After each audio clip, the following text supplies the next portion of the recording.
Sangue tra i masegni dell'erbaria, nel cuore di Venezia, ennesima notte di violenza che ha scosso il centro storico.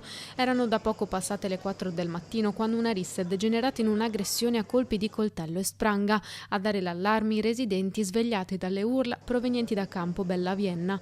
All'arrivo dei soccorsi un ventenne tunisino giaceva a terra, ferito alla testa e raggiunto da una coltellata alla schiena.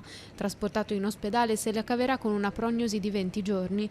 Il secondo giovane coinvolto è stato individuato circa 2 ore più tardi a Piazzale Roma. Profonde le ferite alle braccia che hanno lasciato strisce di sangue nelle calli.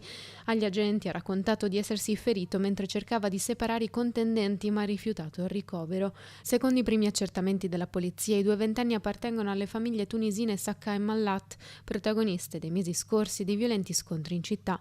Questa volta però i due giovani sarebbero stati alleati contro un gruppo di ragazzi sudamericani. Gli aggressori sono riusciti a fuggire prima dell'arrivo delle forze dell'ordine. Determinanti per le indagini saranno ora le immagini delle telecamere di videosorveglianza della zona di Rialto.